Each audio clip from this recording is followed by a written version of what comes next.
नमस्कार, आदाब, सत श्री अकाल, गुड मॉर्निंग मेरे प्यारे दोस्तों। आ गया है आपका होस्ट एंड दोस्त अंकित अवस्थी लेकर के ताजा तरीन दा हिंदू की सुर्खियां। स्वागत है मेरे सभी मित्रों का जो मुझे सुन पा रहे हैं, देख पा रहे हैं, उन तक मेरी आवाज पहुंच रही है तो स्वागत है। मैं मेरी आवाज सुन लूं एक। सही है, गुड मॉर्निंग मेरे प्यारे दोस्त। सही है भाई, आ रही आवाज। हाँ भाई, चलिए मेरे प्यारे साथियों, तो स्वागत है सभी मित्रों का आज के इस सेशन में, जिसमें फाइनली हम बोर्ड के माध्यम से आपको दा हिंदू पढ़ाने प्रकट हो चुके हैं। स्वागत है आज के दा हिंदू में 30 सितंबर 2020 का ये दा हिंदू, जिसमें हम आप लोगों के लिए दा हिंदू को केवल पढ़ाते ही नहीं हैं अपितु उसे ट्रांसलेटेड वर्जन में उपलब्ध भी करवाते हैं। प्रीलिम्स और मेंस बेस्ड जो यूपीएससी में सवाल पूछे जा सकते हैं उन्हें भी आपके सामने लेकर हाजिर होते हैं।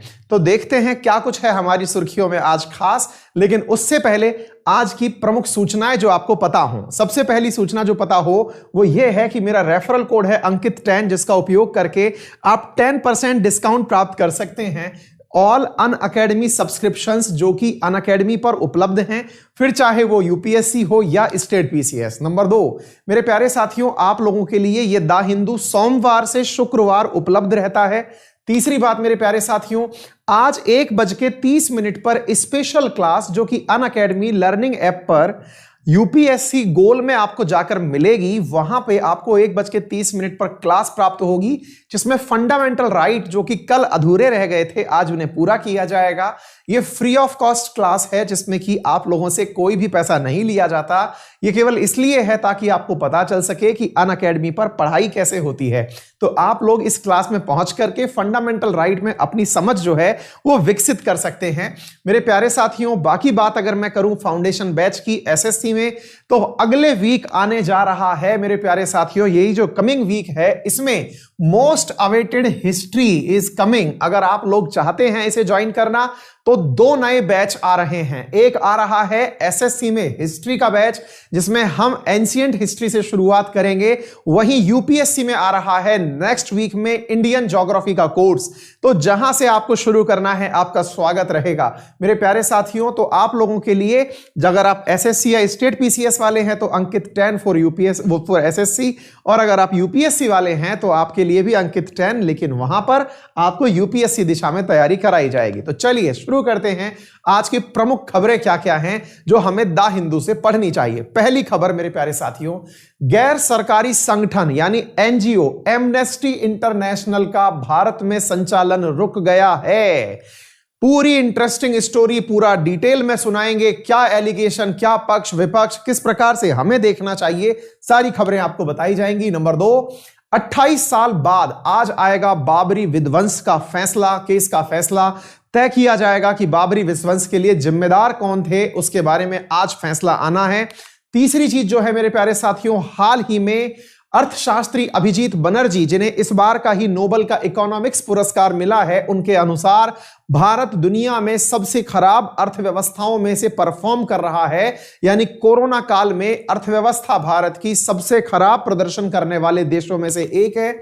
इसके साथ साथ ही महाराष्ट्र सरकार ने हाल ही में वन अधिकार अधिनियम में संशोधन किया है, जिसके तहत अब वो लोग जो कि फॉरेस्ट ड्वेलर्स हैं या फॉरेस्ट में रहते हैं, वो अब फॉरेस्ट के भीतर रह करके भी अपने द्वारा लकड़ी काटने का कार्य या निवास करने का कार्य कर सकेंगे। आज के 2 प्रमुख एडिटोरियल में, एक एडिटोरियल है दवाओं से रिलेटेड कि भारत में दवा आ भी गई तो पहुंचेगी कैसे, और दूसरी है वो जो स्ट्रॉन्ग मैन हम लोगों ने पढ़े रखे हैं मिन्स्क के प्रधानमंत्री, बेलारूस के प्रधानमंत्री लुकाशेंको के बारे में, क्योंकि वहां पर कुछ नया परिवर्तन हुआ है। तो आप आज उसके बारे में भी यहां पर अतिरिक्त रूप से जानेंगे। तो चलिए मेरे प्यारे साथियों, यात्रा प्रारंभ करते हैं आज की प्रमुख खबर से, जिसमें सबसे पहले चर्चा की जा रही है कि एमनेस्टी इंटरनेशनल में इंडिया में काम करना बंद क्यों कर दिया है। इससे पहले कि ये एमनेस्टी इंटरनेशनल ने कार्य बंद क्यों किया, मैं आपको बताना चाहूंगा कि ये है क्या, किस प्रकार से कार्य करती है। लेकिन इससे पहले good afternoon to all my friends जो मेरे साथ में इस समय जुड़ चुके हैं। अजय, संवर, शुभम, अर्पिता, नीतीश, हेमलता, अमित, सोमन, पृथ्वी और सभी साथी जो इस समय मुझे मेरे साथ जुड़ करके उत्साहवर्धन कर रहे हैं, सेलिब्रेशन कर रहे हैं कि हां हम आज लाइव हैं, उन सबसे रिक्वेस्ट है कि सेशन को एक बार शेयर कर दीजिए। मैं भी सेशन को शेयर कर रहा हूं अपने टेलीग्राम पर, आप भी सेशन शेयर कर दीजिए अपने अपने उन प्लेटफॉर्म्स पर जहां पर आप जुड़े हैं अपने मित्रों के साथ में। ये लीजिए सर, मेरा भी सेशन मैंने शेयर कर दिया है, आप भी सेशन शेयर कर दीजिए और चलिए पढ़ाई प्रारंभ करते हैं। हुआ क्या, आइए जानते हैं मेरे प्यारे साथियों। सबसे पहली खबर, एमनेस्टी इंटरनेशनल हॉल्ट ऑपरेशंस। अब इसके बारे में थोड़ी सी जानकारी हम जानेंगे, लेकिन पहले मैं आप लोगों को कुछ खास बात बताता हूं। अच्छा, कुछ लोग ब्राइटनेस की बात कर रहे हैं, मैं ब्राइटनेस थोड़ी सी कम कर देता हूं। डन। चलिए तो ध्यान से सुनिए हुआ क्या। मेरे प्यारे साथियों, अक्सर आप लोगों ने न्यूज में एक पंक्ति सुनी होगी और वो क्या होती है, कई बार हम खबरों में देख रहे होते हैं कि भाई भारत में मानव अधिकारों का हनन हो रहा है, भारत में कश्मीर के अंदर मानव अधिकारों का हनन हो रहा है, दिल्ली के दंगे हुए तो वो किसी एक प्रकार के एक पक्ष के खिलाफ हुए। ये मानव अधिकार के बारे में दुनियादारी के अंदर भारत के बारे में खबर पहुंचाने वाले होते कौन थे? आप में से कईयों के दिमाग में ये खबर आती होगी, दिमाग में सवाल आता होगा कि भारत के बारे में दुनिया के पास न्यूज कैसे पहुंचती है, और न्यूज में वो वाली न्यूज जो कि दुनिया अपने हिसाब से यूज करना चाहती है। तो मेरे प्यारे साथियों, उनमें से एक प्रमुख न्यूज थी इन दिनों, उसका नाम था एमनेस्टी इंटरनेशनल की मानव अधिकार से जुड़ी हुई खबरें। आइए मैं इसके बारे में आपको डिटेल से बताता हूं, लेकिन कुल फैक्चुअल डेटा आपको मैं बता दूं।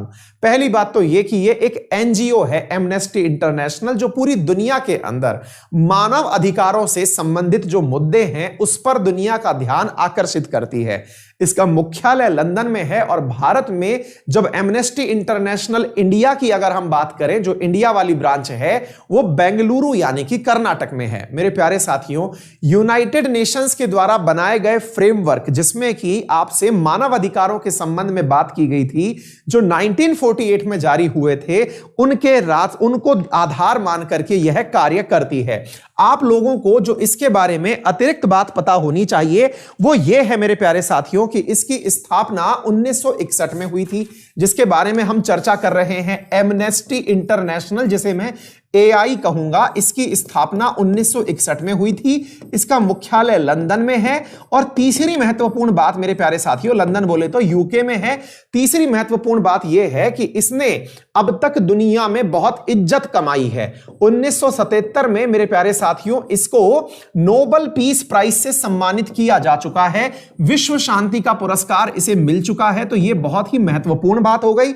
और दूसरी मेरे प्यारे साथियों, 1978 में इसको मेरे प्यारे साथियों यूएन का पुरस्कार प्राप्त हो चुका है, यूएन के द्वारा भी इसे प्राइज प्राप्त हो चुका है। तो भाई अब बड़ा सवाल यह बनता है कि सर एक बात बताइए, अगर ये भारत में ऑपरेट करना बंद कर रही है तो इसका कारण क्या है? क्यों ये भारत में काम करना बंद कर रही है?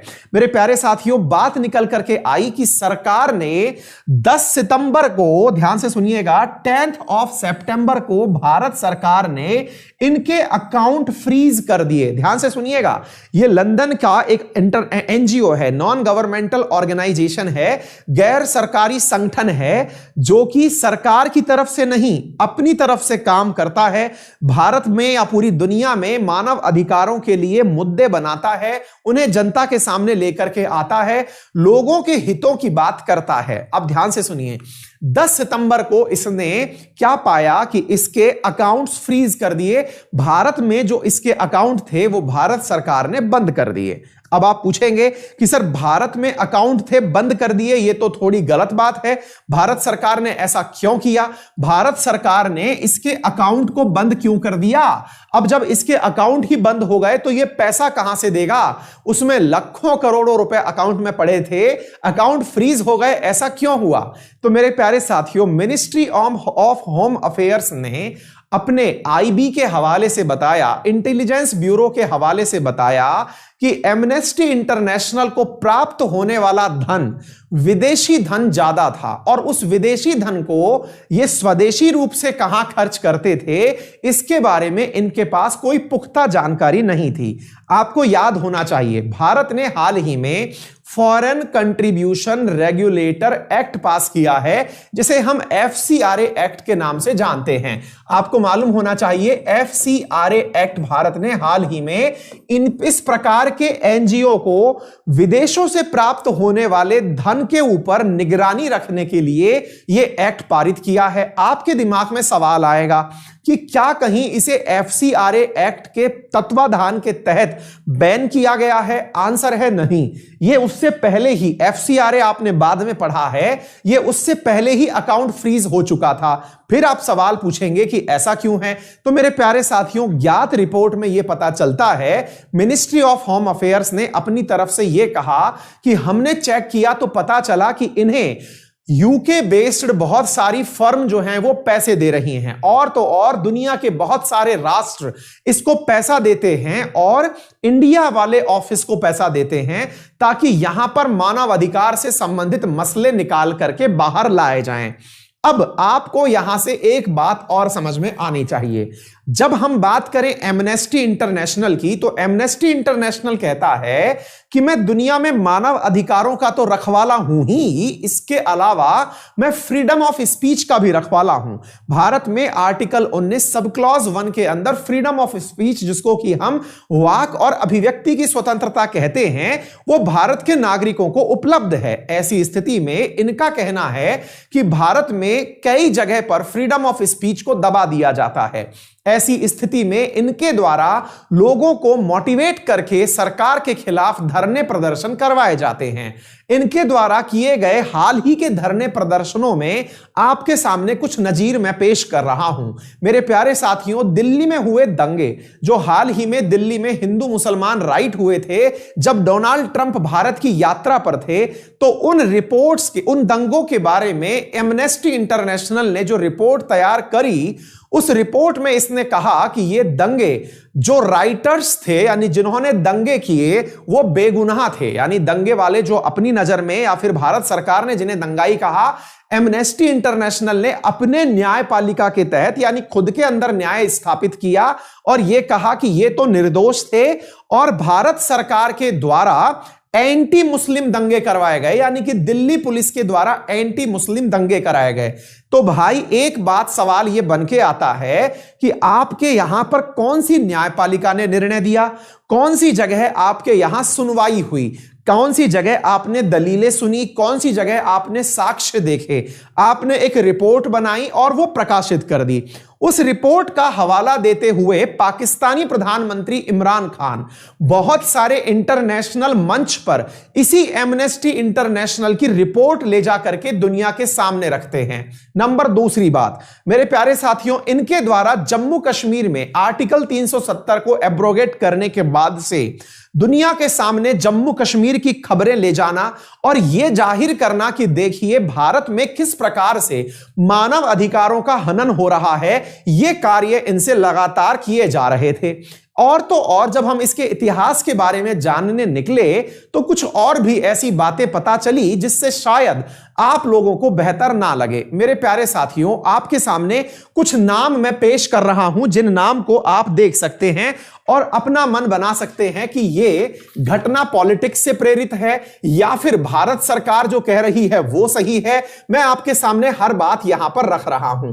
बात करूं सबसे पहले अजमल कसाब की। मेरे प्यारे साथियों, तो अजमल कसाब को दी जाने वाली फांसी के विरुद्ध एमनेस्टी इंटरनेशनल ने प्रदर्शन किया था। दोबारा सुन लीजिएगा, अजमल कसाब जो कि भारत में 26/11 मुंबई हमलों का जिम्मेदार था, उसके लिए जो फांसी दी गई थी उसके खिलाफ एमनेस्टी इंटरनेशनल ने भारत में प्रदर्शन किया। ठीक इसी प्रकार से मेरे प्यारे साथियों, पार्लियामेंट अटैक के मुख्य आरोपी जिसका नाम था अफजल गुरु, मेरे प्यारे साथियों, अफजल गुरु के लिए भी मेरे प्यारे साथियों इनके द्वारा प्रदर्शन किया गया। इनके द्वारा प्रदर्शन यह किया गया कि इन्हें फांसी ना दी जाए। तीसरा मेरे प्यारे साथियों, याकूब मेनन जो कि 1993 मुंबई हमलों का जिम्मेदार था, याकूब मेनन, उसके सजा के खिलाफ भी इन्होंने प्रदर्शन किया।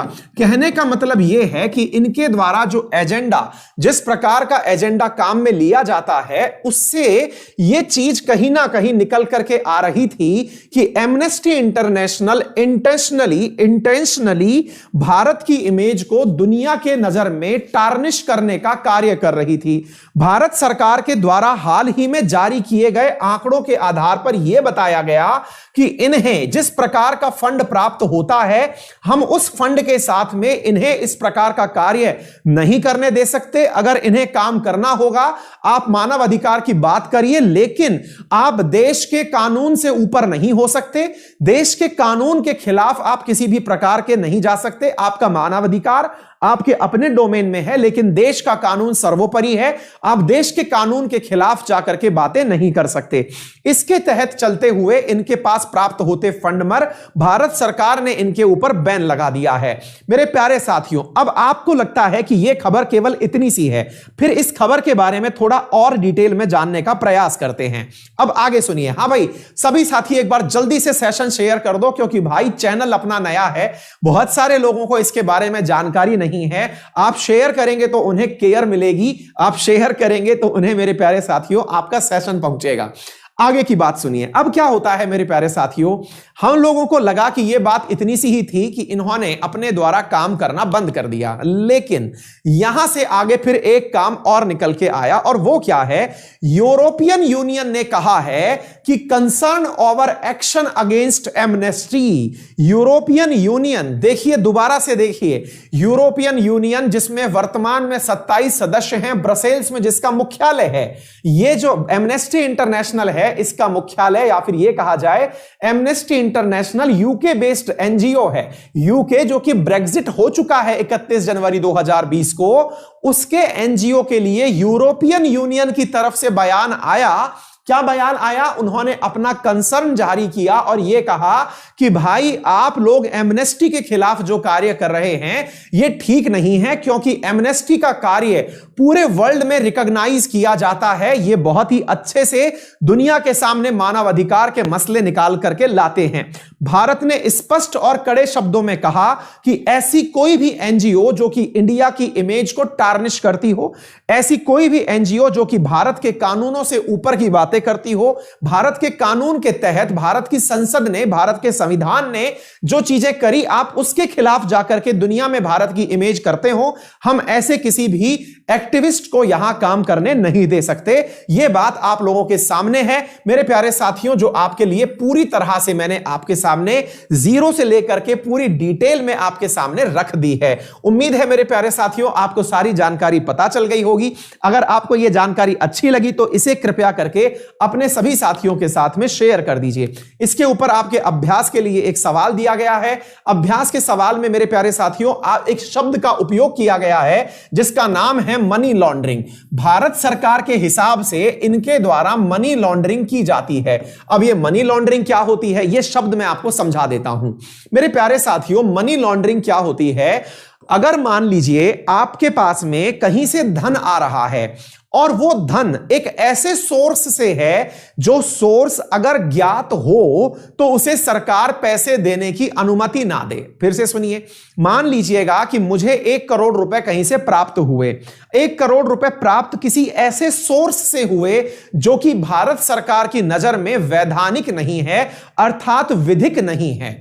अगर मुझे ऐसे सोर्स से धन प्राप्त होता है या मैं किसी ऐसे व्यक्ति को धन देता हूं जिससे कि विधिक रूप से धन की परिभाषा खराब हो जाती है, वो सारे कार्य मनी लॉन्ड्रिंग कहलाते हैं। जैसे हथियारों का आयात करना किसी भी देश में किसी प्रकार से ऐसे आतंकवादी संगठनों द्वारा या देश में उपस्थित उन लोगों के द्वारा जो अस्थिरता क्रिएट करना चाहते हैं, उनके द्वारा जो भी कार्य किए जाते हैं मेरे प्यारे साथियों, तो पैसा कैसे पहुंचता होगा? तो आंसर है मनी लॉन्ड्रिंग के माध्यम से पहुंचता होगा।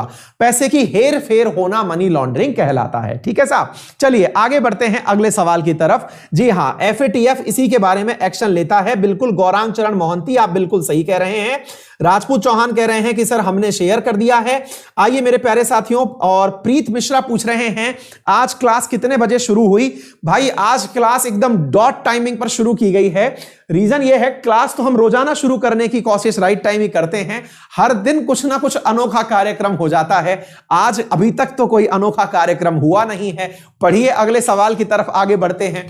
अगला सवाल बना है मेरे प्यारे साथियों, CBI court focus on 2 main crimes. मेरे प्यारे साथियों, Advani and 7 other accused of conspiracy promoting enmity between group in Babri case. आपको याद होना चाहिए मेरे प्यारे साथियों, आज के दिन हो सकता है कि अपन जिस समय पढ़ रहे हो उसी समय वर्डिक्ट आ गया हो। मेरे प्यारे साथियों, 49 एफआईआर इस चीज के लिए दर्ज की गई थी कि 6 दिसंबर 1992 को जो कार सेवक बाबरी विध्वंस के लिए जिम्मेदार थे, उन्हें उकसाने का काम इन लोगों के द्वारा किया गया था, जिनमें मेजर अक्यूज जिन्हें बनाया गया उसमें एल.के. आडवाणी, उमा भारती, विनय कटियार, मुरली मनोहर जोशी, साध्वी रितंबरा, अशोक सिंघल, गिरिराज किशोर और मेरे प्यारे साथियों वी.एच. डालमिया का नाम प्रमुख है।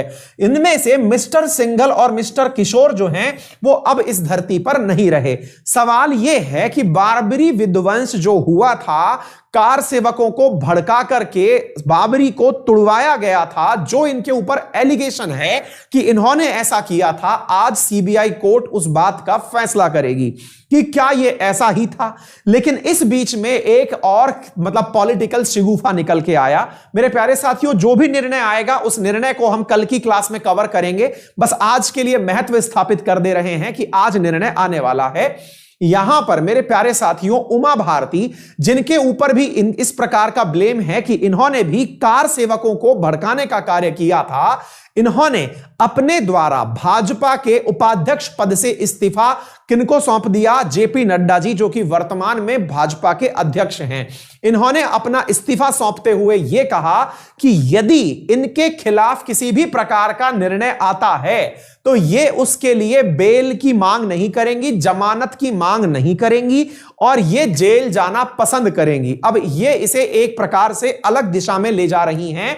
इनका कहना है कि हमने राम मंदिर ही नहीं अपितु दलितों के लिए राम राज्य की स्थापना की भी बात कही थी। मतलब यह है कि राम मंदिर तो बने ही, साथ में राम राज्य भी आए। राम राज्य की जो अवधारणा है मेरे प्यारे साथियों, ये आपके भारतीय कॉन्स्टिट्यूशन में भी कहीं ना कहीं गांधीयन फिलॉसफी में परिलक्षित होती है, जिसके तहत भारत में वर्तमान में जो अंत्योदय योजना चलाई जा रही है, राम राज्य का अर्थ है कि लाइन के अंत में खड़े हुए व्यक्ति को भी किसी प्रकार की असुविधा ना हो, उसकी भी जन सुनवाई हो, उसके भी पक्ष के बारे में पैरवी की जाए। यह राम राज्य की अवधारणा कहलाती है। इन्होंने इसे एक पॉलिटिकल एंगल दिया है। देखना होगा कि निर्णय किस प्रकार का रहता है। फिलहाल के लिए आपके सामने यह मुद्दा है। मैं आप लोगों को इसकी टाइमलाइन में ले जाना नहीं चाहता। अगर आवश्यक हुआ, कोई ऐसा लैंडमार्क डिसीजन आया तो कल आपके सामने इसके बारे में डिटेल से चर्चा कर ली जाएगी।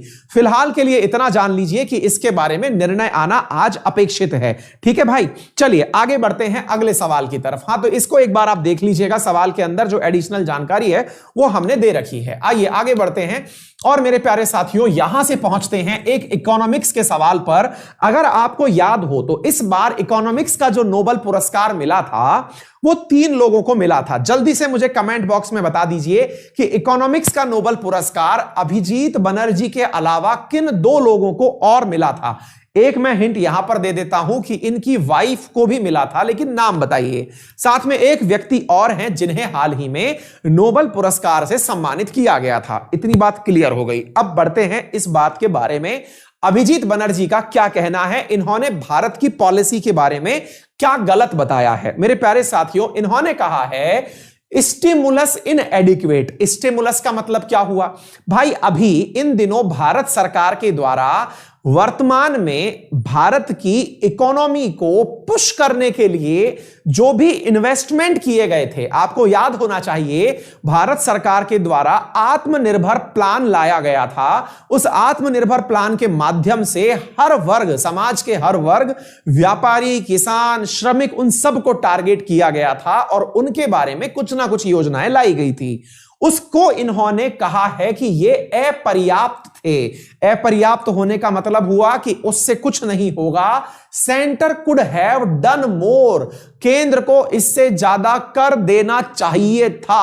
अब आप सवाल पूछेंगे कि सर ऐसा क्या कहा है इन्होंने और वो कितना मतलब नीति संगत है, क्या वो चीज सही में फायदेमंद हो सकती है? आइए हम उसके बारे में तार्किक आधार पर बात करते हैं।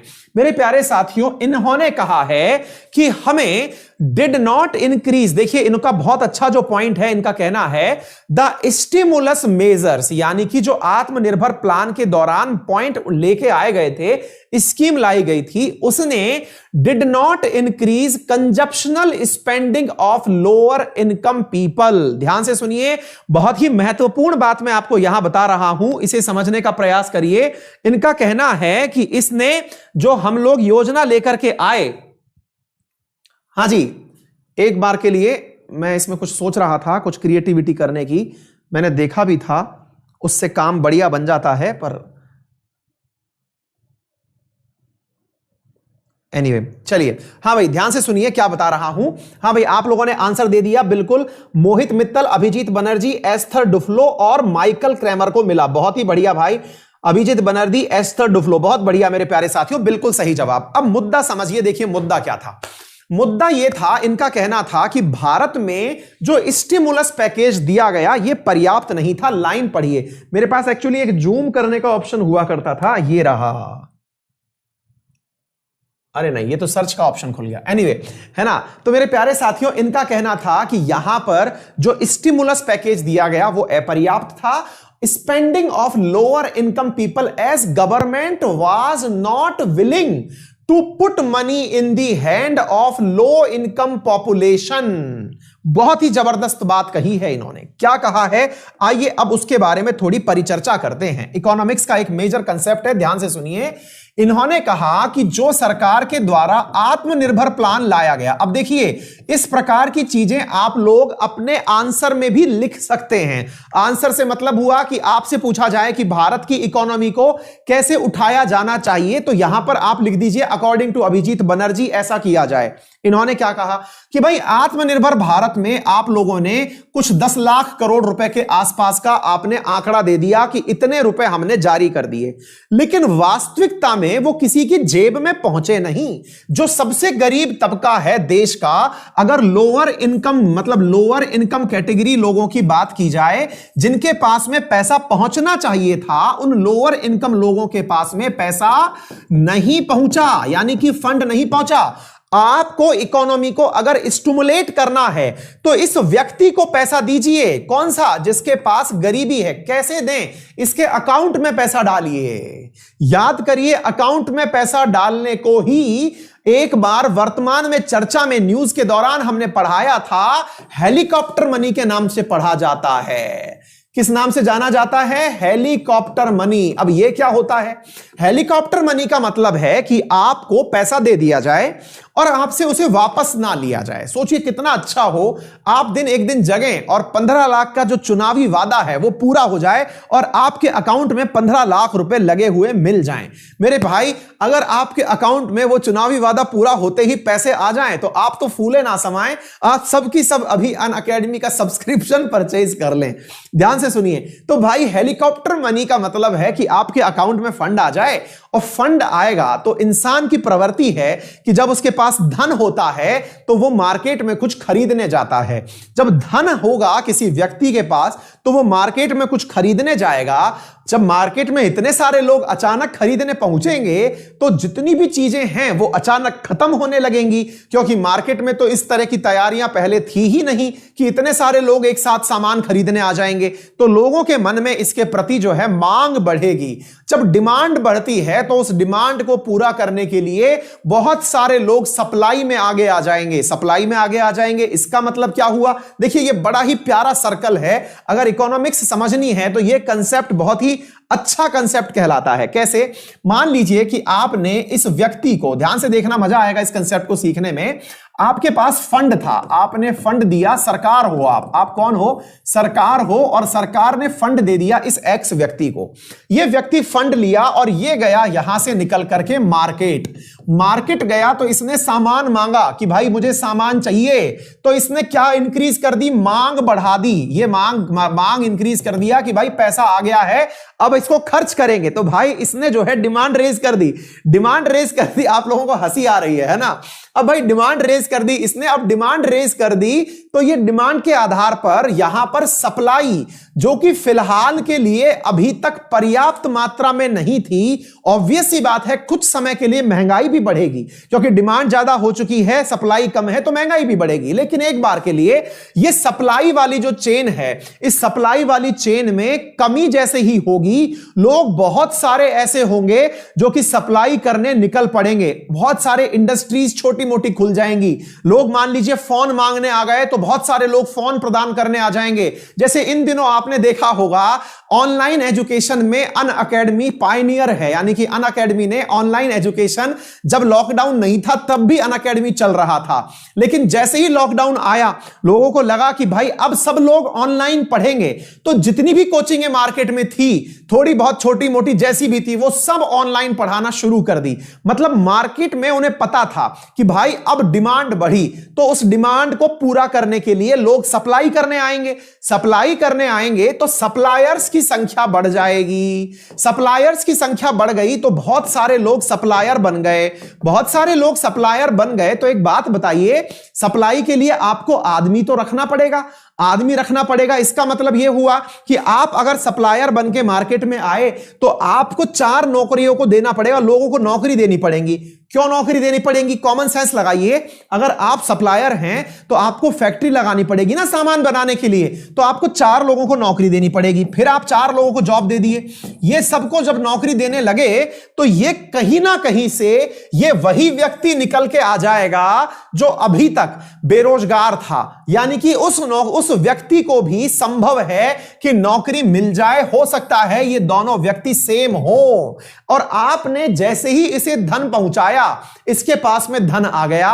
ये दोनों ही एक थे, क्योंकि ये लेबर मिल गई, नौकरी मिल गई, इसको नौकरी मिल गई। ये फिर तनख्वाह पाएगा। जब ये तनख्वाह पाएगा तो ये तनख्वाह से क्या करेगा? मांग इंक्रीज करेगा। ये मांग इंक्रीज करेगा तो फिर सप्लाई चेन। तो मेरे प्यारे साथियों, कहते हैं कि जब भी किसी देश में मंदी आती है तो मंदी से निपटने का जो अब तक का सबसे कारगर प्लान रहा है, फिर चाहे 2008 में आई हुई अमेरिकी मंदी हो, दुनिया की कोई सी भी मंदी हो, उन सब मंदियों से निपटने के लिए सरकारों द्वारा हमेशा अपने लोगों को पैसे दिए गए हैं। एक बार पैसे देके एक्टिवेट कर दो। ये बिल्कुल वैसे ही है जैसे कई बार गाड़ी स्टार्ट नहीं हो रही होती, हम धक्का मार के उसे स्टार्ट करते हैं। आप बस ऐसे स्टार्ट कर दो, इकोनॉमी चलने लग जाएगी। क्या आपको मेरी ये बात समझ में आ गई? हां, तेलंगाना के जो सीएम हैं उनके द्वारा यह शब्द इस्तेमाल किया गया था। हां भाई, सभी लोग एक बार जल्दी से इस सेशन को शेयर कर दो दम लगा करके। यार कितनी बढ़िया बढ़िया बात सीख रहे हैं हम, है ना?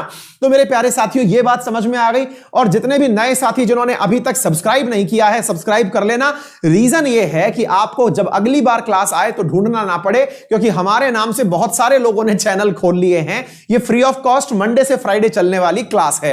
ठीक है भैया, ये बात समझ में आ गई। चलिए आगे बढ़ते हैं अगले सवाल की तरफ। तो इसके ऊपर आपके सामने जो जानकारी है वो पूरी हमने दे दी है। आप इसे पढ़ लीजिएगा, सॉल्व कर लीजिएगा। सारा डिटेल में आपको आंसर दे दिया गया है। आंसर को हिंदी में भी ट्रांसलेट करके उपलब्ध करा दिया गया है। अब अगले सवाल की तरफ चलते हैं, जिसमें हुआ क्या है, महाराष्ट्र ने हाल ही में मॉडिफाई किया है फॉरेस्ट राइट एक्ट को। बोले ये क्या होता है?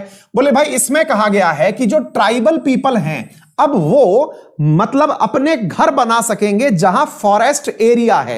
मेरे प्यारे साथियों, सामान्यतया क्या होता है कि जो भी क्षेत्र फॉरेस्ट से संबंधित होते हैं, और बहुत बार मेरे प्यारे साथियों इसके बारे में वाद विवाद चला है। मैं आपको कुछ बातें बताता हूं। देखिए, आप लोगों ने बहुत बार एक चीज पढ़ी होगी कि जब हम जाते हैं किसी नेशनल पार्क में, उस नेशनल पार्क का एक सबसे केंद्रीय क्षेत्र होता है जिसे आप कोर सेंटर कहते हैं, कोर सेक्टर कहते हैं, जहां पर सबसे ज्यादा वनस्पति, सबसे ज्यादा जीव जंतु पाए जाने की, यानी जैव विविधता पाए जाने की संभावनाएं होती हैं। ठीक है ना? चलिए मेरे प्यारे साथियों, दूसरी बड़ी बात, हां भाई फैसला आ भी गया है, लोगों ने फैसला बता भी दिया है कि अडवाणी जी बरी हो गए हैं। मुझे नहीं पता है, मेरे स्टेटमेंट कोर्ट ना किए जाए, मुझे नहीं पता है। ठीक है ना? चलिए हाँ, तो आरपी सिंह कह रहे हैं कि शेयर किया है, लेकिन सर आप मान ही नहीं रहे हैं। अरे भाई मान लिया, आप शेयर किए हैं। चलिए आगे सुनिए। तो मेरे प्यारे साथियों, कोर क्षेत्र जहां पर सबसे ज्यादा बायोडायवर्सिटी पाई जाती है, इसके अलावा फिर इसके आसपास का भाई साहब एक पेरिफेरियल क्षेत्र होता है जिसे बफर जोन के नाम से जानते हैं। इसके आगे फिर एक क्षेत्र होता है जिसे आप संक्रमण क्षेत्र, ट्रांजिशन जोन के नाम से जानते हैं। होता क्या है कि जंगलों के अंदर आज से नहीं, बहुत लंबे समय से बहुत सारे आदिवासी रहते आ रहे हैं। अब भाई हम कहते ही हैं कि पूरा भारत जो है, आजादी के समय 95% भारत गांव में रहता था। गांव में भी उस समय, आज भी जब हम एसटी कैटेगरी को मानते हैं तो असल में एसटी का मतलब क्या है? आदिवासी तो था, तो इसका मतलब आदिवासी उस समय भी थे और आज भी हैं। आदिवासी लोग कहां रहते हैं? जंगलों में रहते हैं। अब आपने एक नियम बनाया और यह कह दिया कि आदिवासी लोग जो जंगलों में रहते हैं, जानवरों की हिफाजत के लिए इन आदिवासियों को जंगल छोड़ के बाहर आना चाहिए। आपने नियम बना दिया, पुख्ता कर दिया कि भाई जानवर और प्रकृति को बचाना है तो हमको यहां से इंसानी इंटरफेरेंस को हटाना होगा और इस क्षेत्र में पूरी तरह जानवर रहे, यह सुनिश्चित करना होगा। ऐसा बहुत बार हुआ मेरे प्यारे साथियों, इवन इसका बहुत बार विरोध भी हुआ कि जिन जिन क्षेत्रों को मतलब एक प्रकार से नेशनल पार्क डिक्लेयर कर दिया गया, उन क्षेत्रों में मेरे प्यारे साथियों बहुत सारे विस्थापितों की समस्या आई। वहां से लोग निकल निकल करके, छोड़ करके जंगल बाहर आने शुरू हुए।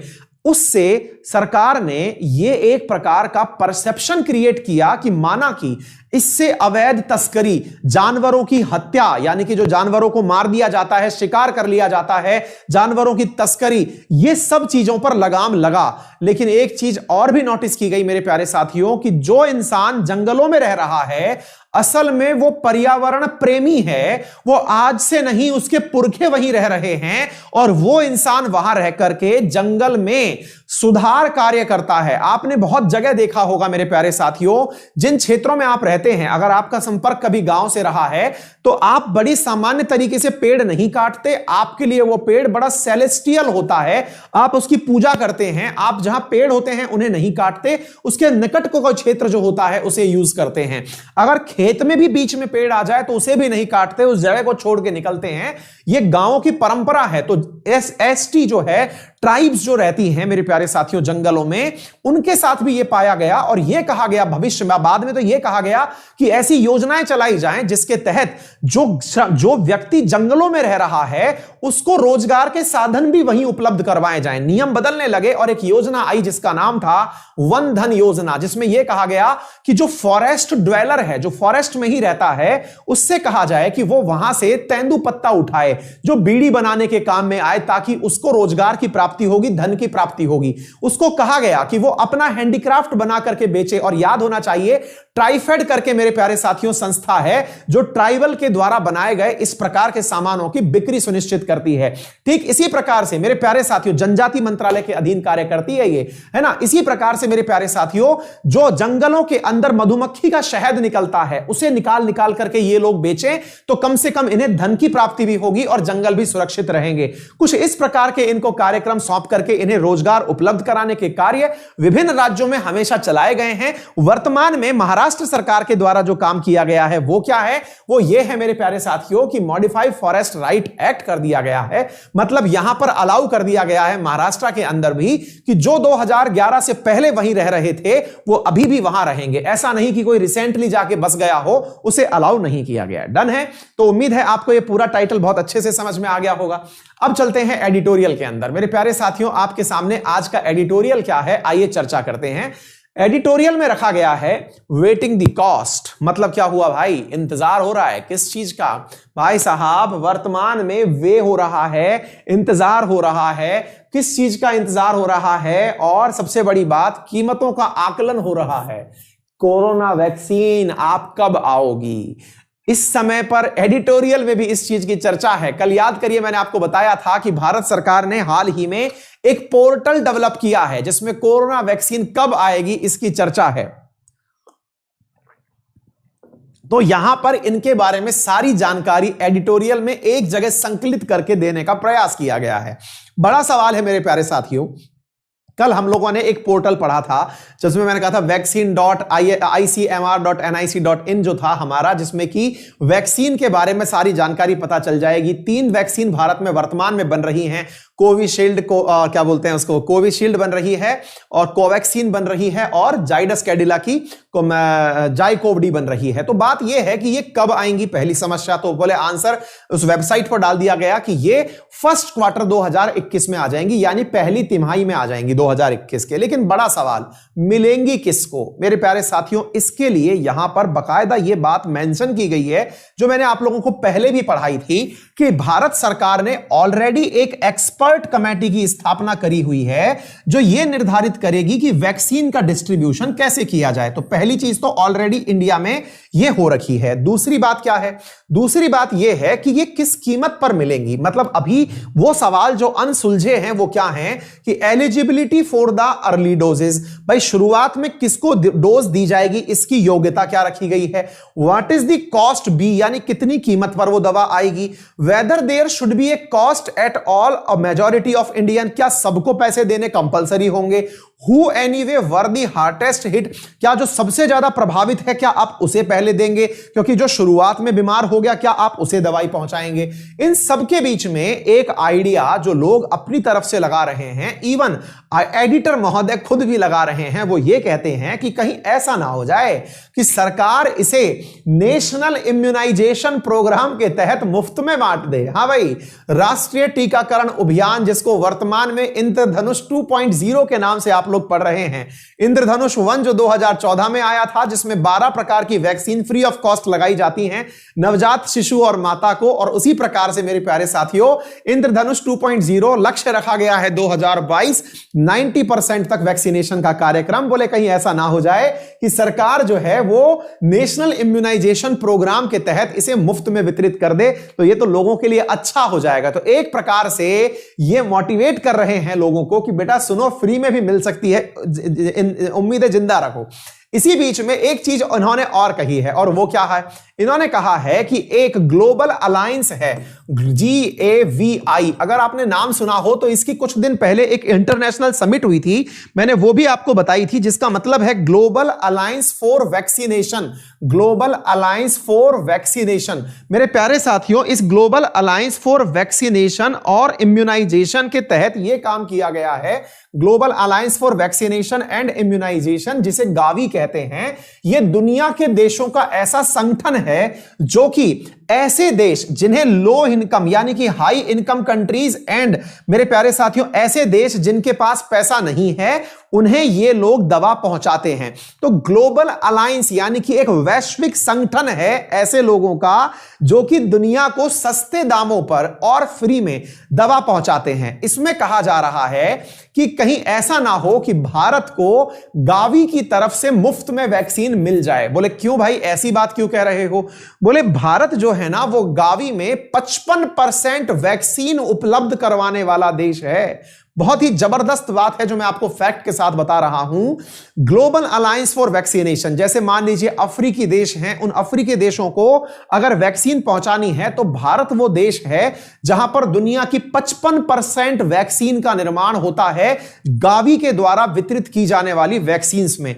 तो एक प्रकार से हमारे पास में यह उम्मीदवारी भी है कि कहीं ऐसा ना हो कि मतलब अच्छा है ऐसा हो जाए, तो भाई ऐसा हो कि ये 78 देश जिन्होंने गावी में पैसा दिया हुआ है वैक्सीन के विकास के लिए, डिस्ट्रीब्यूशन के लिए, उसका लाभ भारत को मिल जाए। लेकिन याद होना चाहिए भारत खुद भी इन 78 देशों में शामिल है, उन पैसे देने वाले देशों में शामिल है जो कि वैक्सीन के विकास के लिए कार्य कर रहे हैं। तो ये सारे कयास हैं जो एडिटर महोदय ने लगाए और हमने आप तक पहुंचाए। ठीक है ना? तो भाई ये था आज का एडिटोरियल था, तो हमने आपके सामने रख दिया।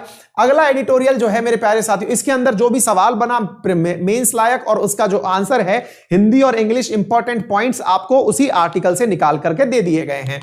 अब अगले एक आर्टिकल की तरफ चलते हैं और भाई साहब none other than the strong man. देखिए मुझे हिंदू की एक भाषा बड़ी पसंद आती है और वो है ना, ये जो व्यक्ति आपको दिखाई दे रहे हैं ये है मेरे प्यारे साथियों इस राष्ट्र के, कौन सा देश है ये? बेलारूस। बेलारूस जिसकी राजधानी है मिन्स्क, और मिन्स्क के मेरे प्यारे साथियों ये है राष्ट्रपति जिनका नाम है क्या नाम है इनका? स्ट्रॉन्ग मैन, नाम भूल गया यार मैं इनका, लुकाशेंको। हाँ भाई, Alexander Lukashenko, president Alexander Lukashenko. भाई साहब अलेक्जेंडर लुकाशेंको जो है वो इन दिनों सुर्खियों में है। मजेदार बात तो यह है कि अखबार जब इनके बारे में लिखता है तो सुनिए क्या लिखता है, with a strong man trying to cling on the power despite mounting challenges and defiant opposition. हमको बाकी बातों से तो कोई मतलब नहीं है, वो तो हम समझाएंगे आपको, लेकिन साहब ये स्ट्रॉन्ग मैन जो है ये अलेक्जेंडर लुकाशेंको है जिनके बारे में बात की जाती है। इनके बारे में एक सवाल जो आपसे पूछा जा सकता है, the last dictator of Europe के नाम से इन्हें वर्तमान में यूरोपियन मीडिया पुकार रही है। अब सवाल बनेगा कि सर एक बात बताइए कि ये लुक्का भाई एक विद्यार्थी हैं जिनका नाम है रिंकू मांझी, वो कह रहे हैं लुकाशेंको नहीं सर ये लुक्का भाई हैं। ठीक है मांझी भाई, मान लिया ये लुक्का भाई हैं। इन लुक्का भाई ने साहब इन दिनों एक गजब ट्विस्ट ढाया है। क्या ट्विस्ट ढाया है मैं आपको बताता हूं। जो लोग इस मुद्दे से अनजान हैं या नए हैं, जिन्हें नहीं पता, उन्हें तो मैं बता दूं। भाई बात ऐसी है कि ये व्यक्ति बेलारूस में तब से है जब से बेलारूस बना है, 26 साल से ये राष्ट्रपति बना हुआ है। रिसेंटली यहां चुनाव हुए तो चुनाव में अपना भाई 80% वोट लेकर के यहां पर विजयी प्रूव हुआ, विजयी हुआ, 80% वोट इसको मिले। 1994 से अपना भाई जो है लुकाशेंको, लुका भाई जो है वो भाई सत्ता में है और 80% वोट इस बार भी इसे मिले। भाई अपोजिशन मतलब पूरा देश सड़कों पर है, सड़कों पर उतर करके पूरा देश यह प्रदर्शन कर रहा है कि भाई वो 80% कौन है जिन्होंने तुम्हें वोट दे दिया। हम लोग अपोजिशन में हैं, हम खड़े हैं आपके सामने, हमें बताइए वो वोट देने वाला था कौन आपको, है हमने तो दिया नहीं, दिया किसने है वोट। तो यहां सवाल तगड़ा चल रहा है। लुकाशेंको कहता है अपन को 80% ने वोट दिया है और अपन शपथ भी ले रहे हैं। शपथ ले लिया लुक्का भाई ने, लुक्का भाई शपथ ले लिया। और लुक्का भाई ने इन दिनों क्या समझदारी चली थी, लुक्का भाई अपनी इमेज सुधारने निकले हुए थे। क्या सुधारने निकले हुए थे, वो वेस्टर्न वर्ल्ड जो है, वेस्टर्न वर्ल्ड बोले तो यूरोपियन कंट्रीज और अमेरिका, इनके साथ में मिलकर के सांठगांठ करना चाहते थे कि भाई हमको इन्वेस्टमेंट मिले बढ़िया से और हमारा देश अच्छे से चले। इन्होंने कुछ दिन पहले, मतलब जब अपना राष्ट्रपति चुनाव नहीं जीते थे उससे पहले इन्होंने पुतिन से आंखें मरोड़ ली थी। यानी कि जो व्लादिमीर पुतिन जो इनके पड़ोस में ही बैठ करके लगा कुर्सी बैठे हुए हैं, उनसे आंखें फेर ली थी इन्होंने। और भाई साहब इन्होंने इनसे आंखें फेरते हुए यूरोपियन कंट्रीज से, मतलब यूक्रेन के माध्यम से होते हुए यूरोपियन कंट्रीज से बातचीत करना प्रारंभ कर दिया था। पुतिन भी शांत बैठे हुए थे कि बेटा ठीक है, तुम्हारी जब हालत खराब होगी तो चले आओगे हमारे पास। हुआ क्या वर्तमान में बेलारूस में साहब, हो यह गया कि इन्होंने गलत तरीके से चुनाव जीत लिया, अपना चुनाव गलत तरीके से जीत लिया और इनकी जो मुख्य विपक्षी उम्मीदवार थी वो इनके डर से देश छोड़ करके पड़ोसी देश में चली गई। अच्छी बात है, ये सोच रहे थे कि यूरोपियन कंट्रीज इनकी सहायता करेंगे। भाई साहब यूरोपियन कंट्रीज इनके खिलाफ खड़े हो गए सारे मिलकर के, सारे, चाहे वो जर्मनी हो, फ्रांस हो, अमेरिका हो, ब्रिटेन हो, ये सब मिलकर के मेरे भाई इस बेलारूस के खिलाफ आकर खड़े हो गए कि तुमने अपने यहां पर डेमोक्रेसी की हत्या करी है, यहां पर तुम जबरदस्ती चुनाव जीत करके आए हो। लुकाशेंको को क्या था, लुकाशेंको तो भाई ऐसी जगह फंसा हुआ है, हर तरफ उसके हाथ में लड्डू है, तुम ना मिलो तो कोई बात नहीं, चलते हैं वापस रशिया। आज से 2 वीक पहले भाई अपने ये जो हैं उड़ करके पहुंच गए रशिया और पहुंच गए पुतिन भाई के पास। बोले भाई सुनो यार, बड़ी दिक्कत से हम पहुंचे हैं, काम थोड़ा सेटल करा दो, हमारी गद्दी हिलने वाली है।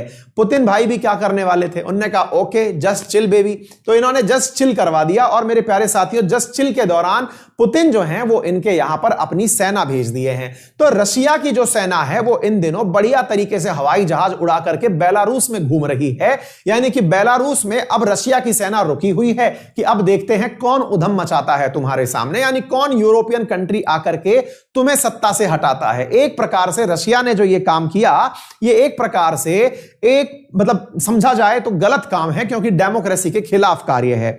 और तो और जब रशिया से पूछा गया कि जनाब ये कर क्या रहे हो, तो भाई पब्लिक मीडिया में व्लादिमीर पुतिन बोलते हैं डोंट वरी, हमारी सेना यहां युद्ध अभ्यास करने गई है। बोले साहब युद्ध अभ्यास तो 1-1 साल में होते हैं, डोंट वरी हमारी सेना यहां हर महीने युद्ध अभ्यास करेगी, और क्योंकि हर महीना खत्म जल्दी होगा तो हमारी सेना यही रुक करके युद्ध अभ्यास करेगी। तो भाई वर्तमान परिस्थिति यह है, आप खबर देख रहे हैं मेरे प्यारे साथियों, ये 25 तारीख के आसपास की खबर है, जहां पर ये मतलब सेना पहुंचा दी गई थी और सेना पहुंचाने के बाद में वर्तमान में जो एडिटोरियल लिखा गया है वो इसी के पक्ष में लिखा गया है, इसी के बारे में लिखा गया है कि व्लादिमीर पुतिन जो यहां पर कर रहे हैं वो कितना सही है एक ऐसी सरकार को बचाना जो कि गलत तरीके से स्थापित की गई हो। क्या वो व्यक्ति जो आप लोगों के अभी तक खिलाफ था आज मौका परिस्थिति में आपके पास पहुंचता है और आप अपने वर्चस्व के लिए उसकी सहायता कर देते हैं, ये कितना सही है। ये बातें इस एडिटोरियल में लिखी गई हैं। उम्मीद है दुनियादारी की ये सारी खबरें आप लोगों को अच्छे से समझ में आ गई होंगी और आप लोग अगर नए हैं तो इस सेशन को जरूर सब्सक्राइब भी कर लेंगे, ऐसा मेरा मानना है, क्योंकि मेरे प्यारे साथी इतना ज्यादा प्यार देकर के इस चैनल को कुछ ही दिनों में इन्होंने उठा दिया है। तो भाई इसे शेयर भी करिए, अपना चैनल समझ करके इसे जितना ज्यादा हो सके लोगों से रिकमेंड करिए कि वो इसे सब्सक्राइब करें और ज्यादा से ज्यादा वीडियो को शेयर करें।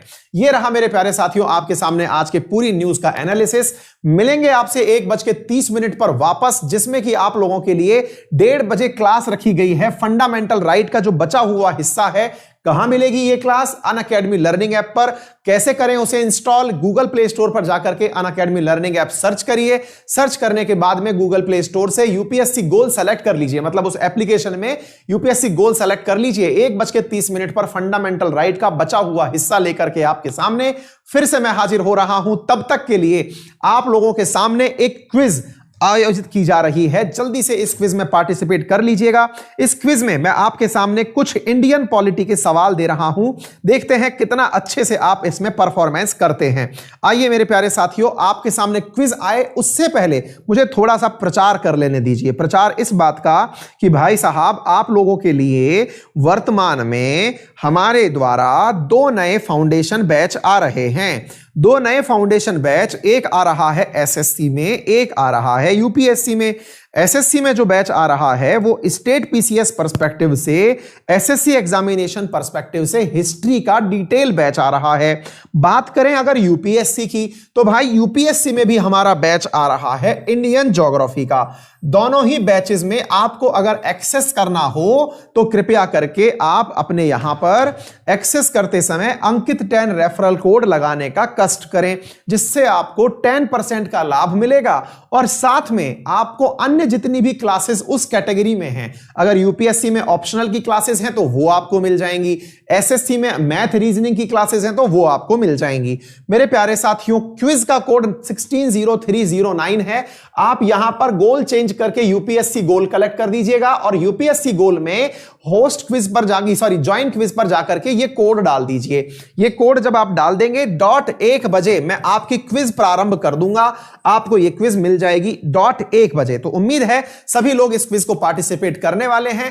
अंकित 10 याद रखें, अनअकैडमी से सब्सक्रिप्शन परचेज करते समय बिना स्पेस दिए अंकित 10 लगा लें। आप सभी का बहुत बहुत धन्यवाद मेरे प्यारे साथियों। आपको जो भी कोर्सेज हैं वो ईएमआई ऑप्शन पर उपलब्ध हैं, प्रोवाइडेड आपके पास में क्रेडिट कार्ड हो।